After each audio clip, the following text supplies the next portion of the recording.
ਤੁਸੀਂ ਅਕਸਰ ਇਹ ਗੱਲ ਸੁਣੀ ਹੋਵੇਗੀ ਕਿ ਜਿੰਨਾ ਕਿਸੇ ਡਰ ਤੋਂ ਭੱਜੋ ਉਹ ਓਨਾ ਹੀ ਤੁਹਾਡਾ ਪਿੱਛਾ ਕਰਦਾ ਰਹਿੰਦਾ ਹੈ। ਤੇ ਅੱਜ ਕੱਲ ਦੇ ਪੰਜਾਬੀ ਨੌਜਵਾਨਾਂ ਦੇ ਵਿੱਚ ਆਇਲਸ ਨੂੰ ਲੈ ਕੇ ਬਹੁਤ ਡਰ ਦੇਖਣ ਨੂੰ ਮਿਲਿਆ ਹੈ। ਇੰਗਲਿਸ਼ ਤੋਂ ਉਹ ਹਮੇਸ਼ਾ ਭੱਜਦੇ ਰਹਿੰਦੇ ਸੀ, ਜਾਂ ਕਦੇ ਸਕੂਲ ਵਿੱਚ ਜਾਂ ਸ਼ਾਇਦ ਕਾਲਜ ਵਿੱਚ ਵੀ। ਪਰ ਹੁਣ ਉਹ ਆਇਲਸ ਦਾ ਰੂਪ ਲੈ ਕੇ ਉਹਨਾਂ ਦੇ ਸਾਹਮਣੇ ਆ ਖਲੋਤੀ ਹੈ। ਪਰ ਮੈਂ ਕਹਿੰਨੀ ਹਾਂ ਕਿ ਜੇ ਆਤਮ ਵਿਸ਼ਵਾਸ ਹੈ ਤਾਂ ਕੋਈ ਵੀ ਮੁਸ਼ਕਿਲ ਅਸੰਭਵ ਨਹੀਂ ਹੁੰਦੀ। ਸਤਿ ਸ਼੍ਰੀ ਅਕਾਲ। ਅੱਜ ਮੈਂ ਹਰਸਿਮਰਨ ਕੌਰ ਤੁਹਾਡੇ ਸਾਹਮਣੇ ਆਪਣਾ 7 ਦਿਨਾਂ ਦਾ ਆਇਲਸ ਦਾ ਸਕੇਡਿਊਲ ਸਾਂਝਾ ਕਰਨ ਜਾ ਰਹੀ ਹਾਂ, ਜਿਸ ਨੂੰ ਫੋਲੋ ਕਰਕੇ ਮੈਂ 7 ਦਿਨਾਂ ਵਿੱਚ ਹੀ 7.5 ਬੈਂਡ ਸਕੋਰ ਹਾਸਲ ਕੀਤੀ ਹੈ। ਅਤੇ ਆਪਣਾ ਸਕੇਡਿਊਲ ਸਾਂਝਾ ਕਰਨ ਤੋਂ ਪਹਿਲਾਂ ਮੈਂ ਤੁਹਾਨੂੰ ਆਪਣੇ ਬਾਰੇ ਕੁਝ ਦੱਸਣਾ ਚਾਹੂੰਗੀ। ਮੇਰਾ ਜਨਮ ਅੰਮ੍ਰਿਤਸਰ ਦੇ ਪਿੰਡ ਮੱਲੀਆਂ ਵਿਖੇ ਹੋਇਆ ਅਤੇ ਇਸ ਟਾਈਮ ਮੈਂ ਕੈਨੇਡਾ ਵਿੱਚ ਆਪਣੀ ਕਿਨੇਸੀਓਲੋਜੀ ਦੀ ਪੜ੍ਹਾਈ ਪੂਰੀ ਕਰ ਰਹੀ ਹਾਂ। ਜਿਵੇਂ ਕਿ ਬਾਕੀ ਬੱਚਿਆਂ ਵਾਂਗ ਮੈਂ ਵੀ ਇੱਕ ਆਇਲਸ ਇੰਸਟੀਚਿਊਟ ਨੂੰ ਜੁਆਇਨ ਕੀਤਾ ਸੀ, ਪਰ ਉੱਥੇ 1-2 ਦਿਨ ਬਿਤਾਉਣ ਤੋਂ ਬਾਅਦ ਮੈਨੂੰ ਪਤਾ ਲੱਗ ਗਿਆ ਕਿ ਇਹ ਜਗ੍ਹਾ ਮੇਰੇ ਲਈ ਨਹੀਂ ਬਣੀ। ਉੱਥੇ ਨਾ ਤਾਂ ਮੈਨੂੰ ਕੋਈ ਗਾਈਡਲਾਈਨਸ ਦਿੱਤੀਆਂ ਗਈਆਂ, ਨਾ ਕੋਈ ਆਇਲਸ ਦੇ ਪੈਟਰਨਸ ਬਾਰੇ ਦੱਸਿਆ ਗਿਆ।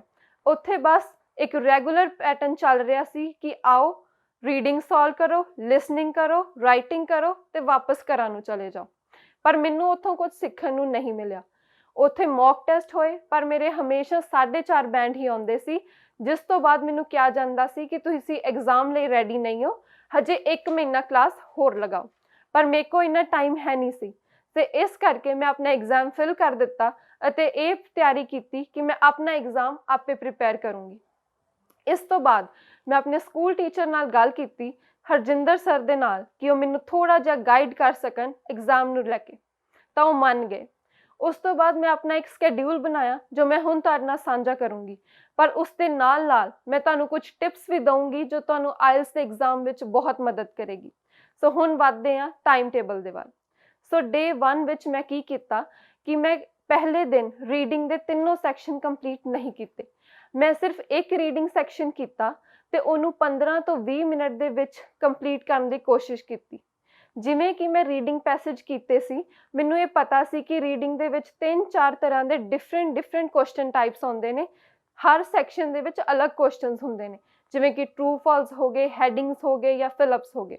ਪਰ ਜਦੋਂ ਮੈਂ ਇਹਨਾਂ ਨੂੰ ਸੋਲਵ ਕਰਦੀ ਗਈ ਤਾਂ ਪਹਿਲੇ ਦਿਨ ਮੈਨੂੰ ਇਹ ਪਤਾ ਲੱਗਾ ਕਿ ਜਿਵੇਂ ਕਿ ਟਰੂ ਫਾਲਸ ਹੈ ਤੇ ਉਹਨਾਂ ਦਾ ਇਹ ਹੈ ਕਿ ਆਨਸਰ ਤੁਹਾਨੂੰ ਹਮੇਸ਼ਾ ਸੀਕੁਐਂਸ 'ਚ ਮਿਲਦੇ ਨੇ, ਕਦੀ ਵੀ ਆਨਸਰ ਰੈਂਡਮਾਈਜ਼ਡ ਨਹੀਂ ਹੁੰਦੇ। ਸੋ ਇਹ ਬਹੁਤ ਘੱਟ ਤੁਹਾਨੂੰ ਮਿਲੇਗਾ ਕਿ ਆਨਸਰ ਉੱਪਰ ਥੱਲੇ ਦਿੱਤੇ ਹੋਣਗੇ। ਸੋ ਮੈਂ ਕੀ ਕੀਤਾ, ਮੈਂ ਪਹਿਲਾਂ 2 ਕੁਐਸਚਨਸ ਰੀਡ ਕਰਦੀ ਸੀ, ਫਿਰ ਪੈਸੇਜ ਰੀਡ ਕਰਦੀ ਸੀ। ਜਦੋਂ ਮੈਨੂੰ ਪਹਿਲਾ ਕੁਐਸਚਨ ਦਾ ਆਨਸਰ ਮਿਲ ਗਿਆ ਕਿ ਇਹ ਟਰੂ ਹੈ ਜਾਂ ਫਾਲਸ ਹੈ ਜਾਂ ਨਾਟ ਗਿਵਨ ਹੈ, ਫਿਰ ਮੈਂ ਤੀਸਰਾ ਕੁਐਸਚਨ ਪੜ੍ਹਦੀ ਸੀ। ਜਦੋਂ ਦੂਸਰਾ ਦਾ ਆਨਸਰ ਮਿਲ ਜਾਏ ਤਾਂ ਫਿਰ ਚੌਥਾ। ਇਸ ਤਰ੍ਹਾਂ ਮੈਂ ਅੱਗੇ ਹੌਲੀ ਵੱਧਦੀ ਗਈ ਤਾਂ ਮੇਰਾ ਇਹ ਵਿਸ਼ਵਾਸ ਹੋਰ ਮਜ਼ਬੂਤ ਹੁੰਦਾ ਗਿਆ ਕਿ ਆਨਸਰ ਹਮੇਸ਼ਾ ਸੀਕੁਐਂਸ 'ਚ ਹੀ ਆਉਂਦੇ ਨੇ। ਇਸੇ ਨੂੰ ਲੈ ਕੇ ਮੈਂ ਤੁਹਾਨੂੰ ਇੱਕ ਟਿਪ ਦੇਣਾ ਚਾਹੂੰਗੀ ਕਿ ਅਕਸਰ ਬੱਚੇ ਫਾਲਸ ਤੇ ਨਾਟ ਗਿਵਨ ਨੂੰ ਲੈ ਕੇ ਬਹੁਤ ਕਨਫਿਊਜ਼ ਹੋ ਜਾਂਦੇ ਨੇ। ਪਰ ਇਹ ਗੱਲ ਦਾ ਖਾਸ ਧਿਆਨ ਰੱਖਣਾ ਚਾਹੀਦਾ ਹੈ ਕਿ ਜਦੋਂ ਕੋਈ ਆਨਸਰ ਫਾਲਸ ਹੋਵੇ ਤਾਂ ਉਹਦੀ ਕੰਟਰਡਿਕਸ਼ਨ ਤੁਹਾਨੂੰ ਪੈਸੇਜ 'ਚ ਮਿਲਣੀ ਚਾਹੀਦੀ ਹੈ। ਜੇ ਤੁਹਾਨੂੰ ਕੋਈ ਐਸੀ ਇਨਫੋਰਮੇਸ਼ਨ ਹੈ ਜੋ ਤੁਹਾਨੂੰ ਜਾਂ ਕੁਐਸਚਨ 'ਚ ਨਹੀਂ ਮਿਲੀ ਜਾਂ ਫਿਰ ਪੈਸੇਜ 'ਚ ਨਹੀਂ ਮਿਲੀ, ਤਾਂ ਉਹ ਨਾਟ ਗਿਵਨ ਆਏਗੀ, ਉਹ ਫਾਲਸ ਕਦੇ ਨਹੀਂ ਆ ਸਕਦੀ। ਜੇ ਉਹ ਚੀਜ਼ ਟਰੂ ਹੈ ਤਾਂ ਉਹਦਾ ਵੀ ਪ੍ਰੂਵ ਹੋਏਗਾ, ਫਾਲਸ ਹੈ ਤਾਂ ਉਹਦਾ ਵੀ ਪੱਕਾ ਸਬੂਤ ਤੁਹਾਨੂੰ ਜ਼ਰੂਰ ਮਿਲੇਗਾ। ਸੋ ਇਸ ਤੋਂ ਬਾਅਦ ਵੱਧਦੇ ਹਾਂ ਰਾਈਟਿੰਗ ਟਾਸਕ ਵੱਲ। ਮੈਂ ਪਹਿਲੇ ਦਿਨ ਸਿਰਫ ਰਾਈਟਿੰਗ ਟਾਸਕ 1 ਹੀ ਕੀਤੀ ਸੀ, ਉਹਨੂੰ ਮੈਂ 20 ਮਿੰਟ ਦੇ ਅੰਦਰ ਕੰਪਲੀਟ ਕਰਨ ਦੀ ਕੋਸ਼ਿਸ਼ ਕੀਤੀ। ਮੈਂ ਪਹਿਲਾ ਚਾਰਟ ਜਿਹੜਾ ਕੀਤਾ ਸੀ ਉਹ ਸੀ ਪਾਈ ਚਾਰਟ। ਮੈਨੂੰ ਜੋ ਉਹਦੇ 'ਚ ਇਨਫੋਰਮੇਸ਼ਨ ਦਿਖੀ, ਪਹਿਲਾਂ ਮੈਂ ਇੱਕ ਇੰਟਰੋਡਕਟਰੀ ਪੈਰਾਗ੍ਰਾਫ ਬਣਾਇਆ ਜਿਹਦੇ ਵਿੱਚ ਮੈਂ ਉਹਦੀ ਇੰਟਰੋਡਕਸ਼ਨ ਲਿਖੀ ਕਿ ਇਹਦੀ ਇਸ ਤਰ੍ਹਾਂ ਇੰਟਰੋਡਕਸ਼ਨ ਹੈ ਕਿ what is shown in the given pie chart. ਉਹ ਸ਼ੋ ਕਰਨ ਤੋਂ ਬਾਅਦ ਮੈਨੂੰ ਜੋ ਡਾਟਾ ਦਿਖ ਰਿਹਾ ਸੀ, ਮੈਂ ਉਸਨੂੰ ਸਿਮਿਲੈਰਿਟੀ ਬੇਸ ਦੇ ਅਕੋਰਡਿੰਗ ਪੈਰਾਗ੍ਰਾਫਸ 'ਚ ਡਿਵਾਈਡ ਕੀਤਾ। ਮੈਂ 2 ਪੈਰਾਗ੍ਰਾਫ ਬਣਾਏ, ਐਂਡ ਤੇ ਇੱਕ ਕਨਕਲੂਜਨ ਪੈਰਾਗ੍ਰਾਫ। ਸੋ ਟੋਟਲ ਮੈਂ 4 ਪੈਰਾਗ੍ਰਾਫਸ ਬਣਾਏ ਸੀ ਅਕੋਰਡਿੰਗ ਟੂ ਦ ਡਾਟਾ। ਤੁਸੀਂ ਵੀ ਆਪਣੇ ਡਾਟਾ ਦੇ ਅਕੋਰਡਿੰਗ ਜਿੰਨਾ ਵੀ ਤੁਹਾਨੂੰ ਸਿਮਿਲੈਰਿਟੀ ਜਾਂ ਤੁਸੀਂ ਜਿੰਨੇ ਡਾਟਾ ਨੂੰ ਕਲੱਬ ਕਰ ਸਕਦੇ ਹੋ, ਉਹ ਕਰਨ ਤੋਂ ਬਾਅਦ ਆਪਣੇ ਪੈਰਾਗ੍ਰਾਫਸ ਆਰਗੇਨਾਈਜ਼ ਕਰੋ।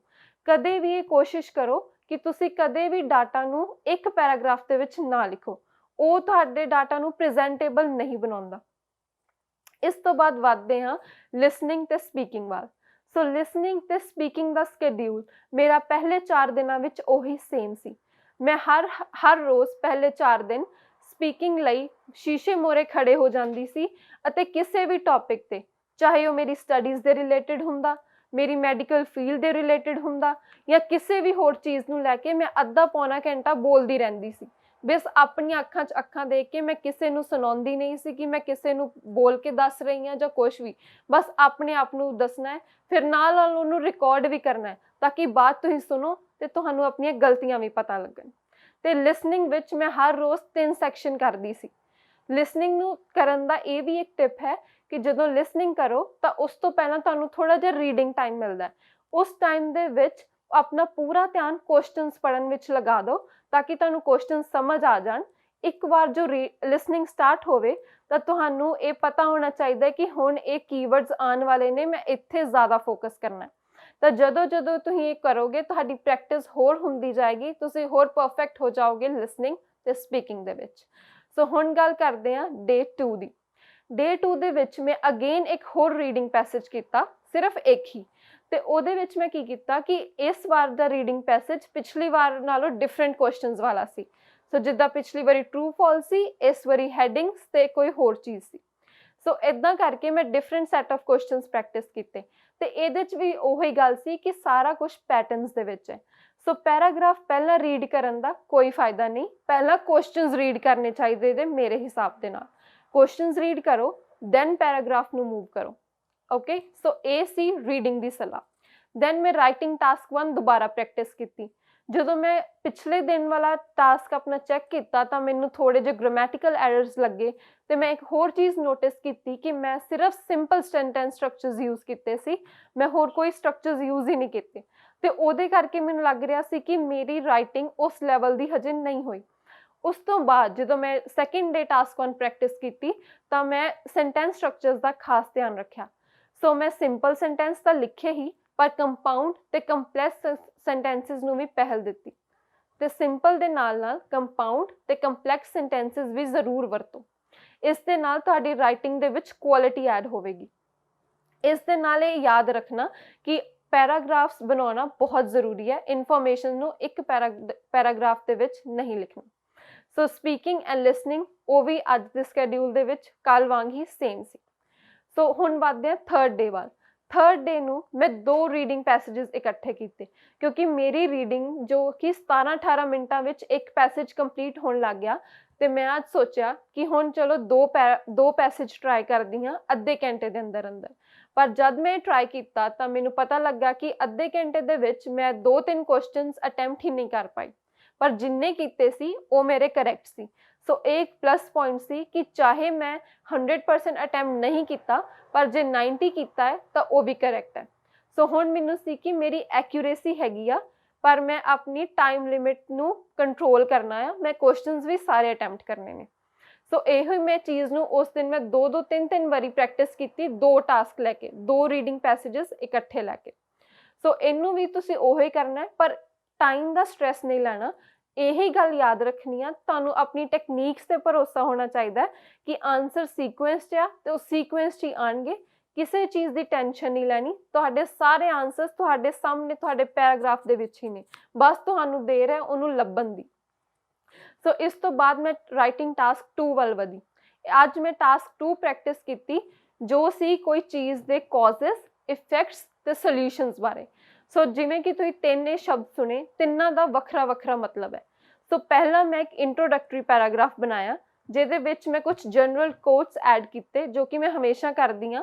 ਮੈਂ ਹਮੇਸ਼ਾ ਆਪਣੀ ਰਾਈਟਿੰਗ ਟਾਸਕ 2 ਦੇ ਵਿੱਚ ਕੋਈ ਨਾ ਕੋਈ ਕੋਟਸ ਜ਼ਰੂਰ ਲਿਖਦੀ ਹਾਂ ਤੇ ਇਹ ਕੋਟਸ ਮੈਂ ਹਮੇਸ਼ਾ ਆਪ ਹੀ ਬਣਾਉਂਦੀ ਹਾਂ। ਕੋਟਸ ਲਿਖੇ, ਜਨਰਲ ਲਾਈਨ ਤੋਂ ਸਟਾਰਟ ਕੀਤਾ ਤੇ ਉਸ ਤੋਂ ਬਾਅਦ ਜੋ ਗਿਵਨ ਸਟੇਟਮੈਂਟ ਸੀ ਉਹਨੂੰ ਪੈਰਾਫਰੇਜ਼ ਜ਼ਰੂਰ ਕਰਨਾ। ਇਹ ਇੰਟਰੋਡਕਸ਼ਨ ਨੇ। ਉਸ ਤੋਂ ਬਾਅਦ ਪਹਿਲਾ ਪੈਰਾਗ੍ਰਾਫ ਸੀ ਕੌਜ਼ਸ। ਉਹਦੇ ਵਿੱਚ ਹਰ ਪੈਰਾਗ੍ਰਾਫ ਦੇ ਵਿੱਚ ਇੱਕ ਇੰਟਰੋਡਕਟਰੀ ਲਾਈਨ ਜ਼ਰੂਰ ਲਿਖੋ ਜਿਸ ਦੇ ਨਾਲ ਐਗਜ਼ਾਮੀਨਰ ਨੂੰ ਪਤਾ ਲੱਗੇ ਕਿ ਅੱਗੇ ਇਸ ਪੈਰਾਗ੍ਰਾਫ ਦੇ ਵਿੱਚ ਕੀ ਪੜ੍ਹਨ ਨੂੰ ਮਿਲੇਗਾ। ਸੋ ਉਹ ਲਾਈਨ ਲਿਖਣ ਤੋਂ ਬਾਅਦ ਮੈਂ ਹਮੇਸ਼ਾ 2 ਕੌਜ਼ਸ, 2 ਇਫੈਕਟਸ ਤੇ 2 ਸੋਲਿਊਸ਼ਨਸ ਲਿਖਦੀ ਸੀ ਤਾਂ ਕਿ ਮੈਂ ਉਹਨਾਂ ਨੂੰ ਵੈਲ ਐਕਸਪਲੇਨ ਕਰ ਸਕਾਂ ਇਨ ਗਿਵਨ ਟਾਈਮ ਲਿਮਿਟ। ਸੋ ਮੈਂ 2 ਕੌਜ਼ਸ ਲਿਖੇ। ਪਹਿਲਾਂ ਇੱਕ ਸਿੰਪਲ ਸੈਂਟੈਂਸ ਦੇ ਵਿੱਚ ਮੈਂ ਕੌਜ਼ਸ ਇੰਟਰੋਡਿਊਸ ਕਰਦੀ ਸੀ, ਉਸ ਤੋਂ ਬਾਅਦ ਉਹਨਾਂ ਨੂੰ ਐਕਸਪਲੇਨ ਕਰਦੀ ਸੀ ਵਿਦਿਨ 2 or 3 ਸੈਂਟੈਂਸਸ। ਇਹਦੇ ਨਾਲ ਇੱਕ ਪੈਰਾਗ੍ਰਾਫ ਕੰਪਲੀਟ ਹੋਇਆ, ਉਸ ਤੋਂ ਬਾਅਦ ਅਗਲੇ ਵੱਲ ਵਧਣਾ। ਇਸ ਤਰ੍ਹਾਂ ਇੰਟਰੋਡਕਸ਼ਨ, 3 ਬੋਡੀ ਪੈਰਾਗ੍ਰਾਫਸ ਤੇ ਇੱਕ ਕਨਕਲੂਜਨ ਦੇ ਨਾਲ 5 ਪੈਰਾਗ੍ਰਾਫ ਦੇ ਵਿੱਚ ਮੈਂ ਰਾਈਟਿੰਗ ਟਾਸਕ 2 ਕੰਪਲੀਟ ਕੀਤੀ। ਉਸ ਤੋਂ ਬਾਅਦ ਮੈਨੂੰ ਚੈੱਕ ਕੀਤਾ ਤਾਂ ਮੈਨੂੰ ਫਿਰ ਉਹੀ ਐਰਰ ਲੱਗਾ ਕਿ ਮੈਂ ਸੈਂਟੈਂਸ ਸਟਰਕਚਰ ਜਾਣੇ ਅਣਜਾਣੇ ਵਿੱਚ ਫਿਰ ਸਿੰਪਲ ਜ਼ਿਆਦਾ ਯੂਜ਼ ਕਰ ਰਹੀ ਸੀ ਤੇ ਕੰਪਲੈਕਸ ਬਿਲਕੁਲ ਘੱਟ, ਕੰਪਾਊਂਡ ਵੀ ਕਰ ਰਹੀ ਸੀ ਪਰ ਕਦੀ-ਕਦੀ, ਬਹੁਤ ਜ਼ਿਆਦਾ ਨਹੀਂ। ਸੋ ਅਗਲੇ ਦਿਨ ਮੈਂ ਇਸ ਚੀਜ਼ ਦਾ ਖਾਸ ਧਿਆਨ ਰੱਖਿਆ। ਡੇ 3 ਦੇ ਵਿੱਚ ਮੈਂ ਜਦੋਂ ਜਿਹੜੀਆਂ ਗਲਤੀਆਂ ਕੀਤੀਆਂ ਸੀ ਉਹ ਹੁਣ ਮੈਂ ਡੇ 4 ਵਿੱਚ ਨਹੀਂ ਦੁਹਰਾਉਂਗੀ। ਡੇ 4 ਦੇ ਵਿੱਚ ਮੈਂ ਸਿਰਫ 2 ਰੀਡਿੰਗ ਪੈਸੇजेस ਅਟੈਂਪਟ ਕੀਤੇ ਅੱਧੇ ਘੰਟੇ ਦੇ ਵਿੱਚ, ਅਤੇ ਮੈਨੂੰ ਪਤਾ ਲੱਗ ਗਿਆ ਕਿ ਮੇਰੀ ਐਕਿਊਰੇਸੀ ਠੀਕ ਹੈ ਕਿਉਂਕਿ ਮੇਰਾ ਸਿਰਫ ਇੱਕ ਕੁਐਸਚਨ ਰੋਂਗ ਹੋਇਆ ਸੀ, ਉਹਦੇ ਵਿੱਚ ਵੀ ਤਾਂ ਕਿਉਂਕਿ ਮੇਰਾ ਟਾਈਮ ਲਿਮਿਟ ਸ਼ਾਇਦ ਥੋੜੀ ਜੀ ਮੈਂ ਕ੍ਰੋਸ ਕਰਨ ਵਾਲੀ ਸੀ, ਇਸ ਕਰਕੇ ਮੈਂ ਉੱਥੇ ਸਟਾਪ ਕਰਤਾ। ਮੈਂ 30 ਮਿੰਟਸ 'ਚ ਰੀਡਿੰਗ ਸਟਾਪ ਕਰਤੀ 2 ਪੈਸੇजेस ਦੀ। ਉਸ ਤੋਂ ਬਾਅਦ ਮੈਂ ਰਾਈਟਿੰਗ ਟਾਸਕ 2 ਵੱਲ ਗਈ। ਦੁਬਾਰਾ ਮੈਂ ਟਾਸਕ 2 ਹੀ ਪ੍ਰੈਕਟਿਸ ਕੀਤੀ ਪਰ ਉਹੀ ਸੈਂਟੈਂਸ ਸਟਰਕਚਰਸ ਦੁਬਾਰਾ ਕਰਕੇ।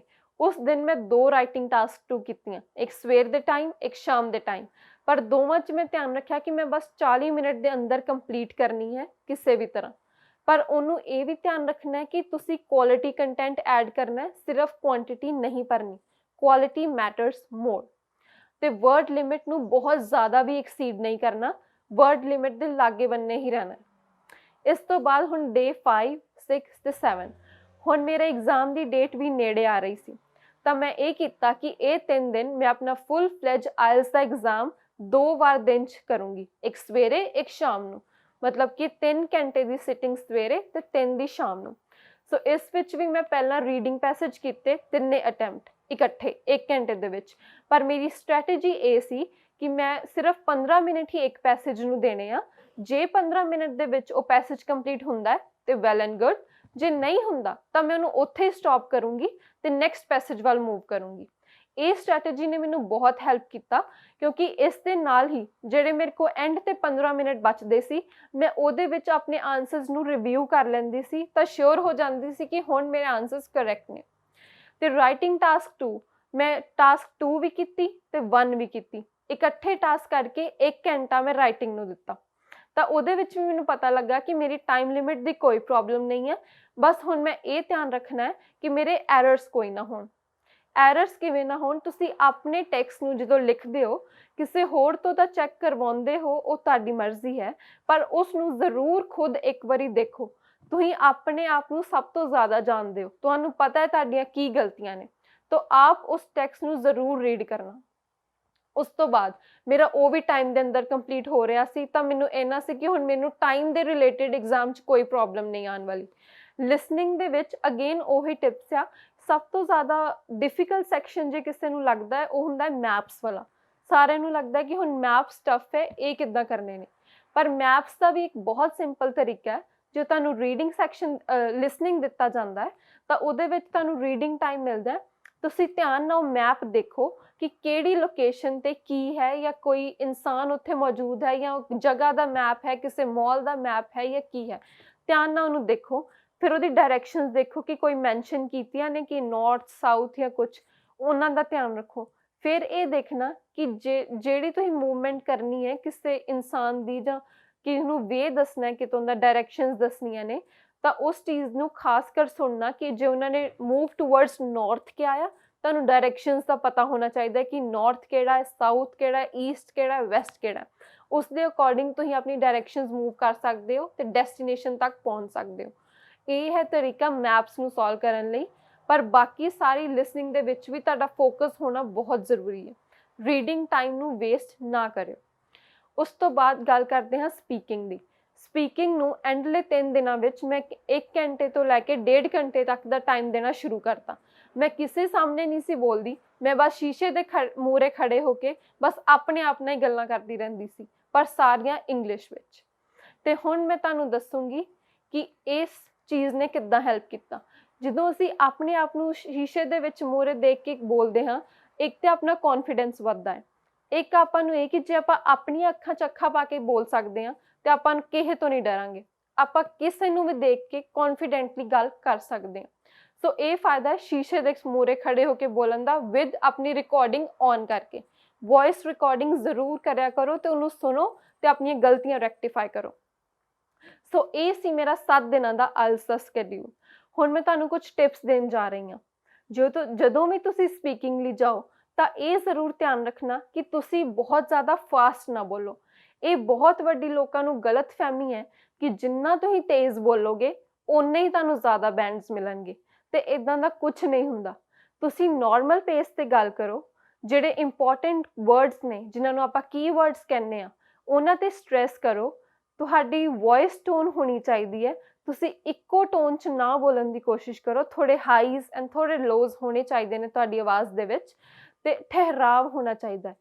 ਕਈ ਮੈਂ ਸਟੂਡੈਂਟਸ ਦੇਖੇ ਨੇ ਜੋ ਮੇਰੇ ਨਾਲ ਵੀ ਪੜ੍ਹਦੇ ਸੀ ਕਿ ਫੁੱਲ ਸਟਾਪ ਤੋਂ ਬਾਅਦ ਉਹ ਕੋਈ ਪੌਜ਼ ਹੀ ਨਹੀਂ ਲੈਂਦੇ, ਤੇ ਪਤਾ ਹੀ ਨਹੀਂ ਲੱਗਦਾ ਕਿ ਸੈਂਟੈਂਸ ਕਦੋਂ ਸ਼ੁਰੂ ਹੋ ਗਿਆ ਤੇ ਕਦੋਂ ਖਤਮ ਹੋ ਗਿਆ। ਇੱਦਾਂ ਦੀ ਕੋਈ ਗਲਤੀ ਨਹੀਂ ਕਰਨੀ। ਆਪਣੀ ਆਵਾਜ਼ ਵਿੱਚ ਇੱਕ ਠਹਿਰਾਵ ਰੱਖਣਾ ਹੈ, ਤੇ ਪਤਾ ਹੋਣਾ ਚਾਹੀਦਾ ਹੈ ਕਿ ਹੁਣ ਆਪਾਂ ਨਾ ਫੁੱਲ ਸਟਾਪ ਆਇਆ ਹੈ ਜਾਂ ਕੌਮਾ ਆਇਆ ਹੈ, ਉਸ ਅਕੋਰਡਿੰਗਲੀ ਤੁਸੀਂ ਪੌਜ਼ ਲੈਣਾ ਹੈ ਆਪਣੀ ਗੱਲਾਂ ਦੇ ਵਿੱਚ।